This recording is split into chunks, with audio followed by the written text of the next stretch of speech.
Hey everybody, how's it hanging out there in chaos? It's me, Griselda. I wanted to make a little video about, or just because I just feel like I have to say this. It's just something that's been bothering me, and I know if it's bothering me, it must be bothering somebody else out there. Or maybe you have seen what I'm about to say too. You know, I've just had a couple of white, woke, liberal women tell a few other, I saw on social media, on Facebook and on Instagram, and told me as well as a few other Latinas that we can't talk about racism because we're not black. This is the backlash that I have feared and I predicted would come if we don't include other people of color in the conversation about race. Now listen to me. I certainly understand that black people as a people have always been low on the totem pole, the lowest on the totem pole. In fact, black women, in fact, have been the lowest on the totem pole. Now, if any of y'all have been following me for any length of time on Facebook in particular, for years, I just like, how many of y'all know I've been saying this forever? I've been saying that it's a black woman on the cross, not a blue-eyed white man. You know, that's how arrogant this entire system is. That's how gaslighting it is. That's how co-opting it is. That is how much of a lie it is, that it has the arrogance to say that it's a man on the cross, right? When it's always been a woman. And it's always been the darker skinned, the more in bondage. Because humanity is afraid of its own shadow, and it's projected its fear of its own shadow onto dark-skinned people and people who feel like they are associated with being closer to nature. You know, this is some very deep shit going on around here. This is some very Carl Jung stuff, you know, and I want to talk about that so badly. I want to know who's interested in going there, because that's where I'm at. Not because, you know, I haven't passed through layers of having to deal with racism in my own life. Like, I grew up in a neighborhood that's like East LA in San Antonio on the west side. And, you know, I have experienced a lot of racism. Now, I understand that when you look at me, right now especially, it looks like one of my parents is white. Like I'm a white Latina person maybe. But you can tell that I'm not white. But maybe somebody, my mom or dad is, you know, maybe. My hair is naturally curly and it's dark. So if I were to let my hair go naturally curly and be dark, immediately I receive more projection racism via my person immediately than I do when I look kind of like this, when I straighten it, when it's not, you know, black. So I'm able to shapeshift in a way that black women can't.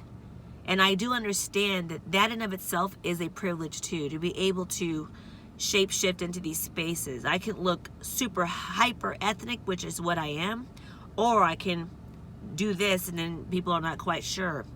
And all the responses are different. And I'm 47 years old, and I can tell you, out of all my adult life, there is a vast difference in the way that I'm treated when my hair is curly and dark than when it's not. So, through my direct experience, I can tell you, yes, racism is real, okay? And it's a projection, right? Where I have received a lot of racism is my name. Griselda Pacheco, like, what the hell is that, right? You're looking at it on resumes, and people don't want to even call me in for an interview because it's just like, how do you say the first name and how do you say the last name?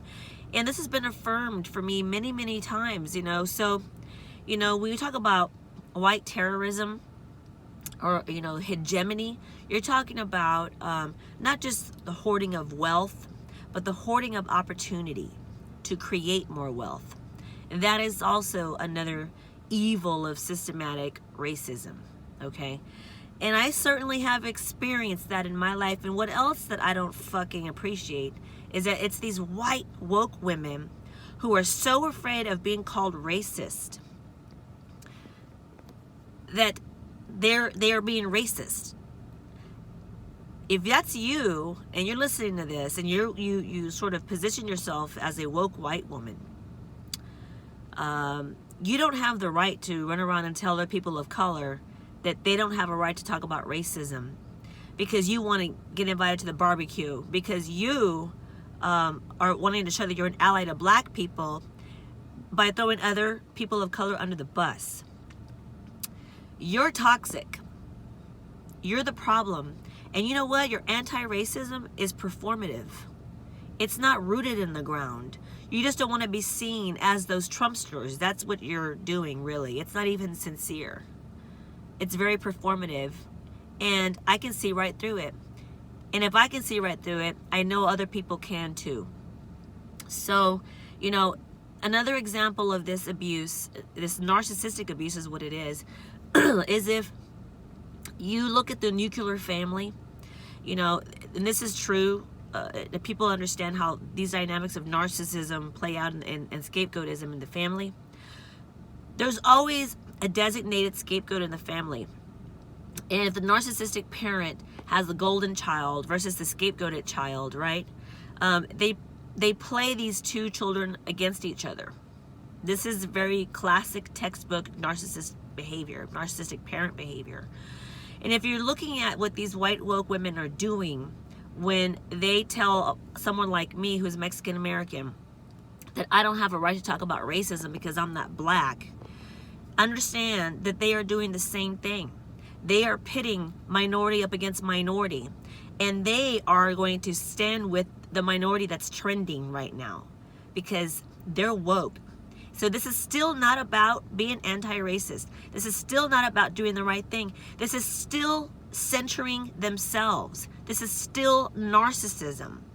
You understand? So if you are watching this unfold out in social media, in real life or whatever, please call it out. It's dangerous. This is another conquer and divide tactic that ironically is coming from a narcissistic colonial mindset. From the narcissistic white woke woman having the nerve to tell someone like me that I can't talk about racism because I'm not black.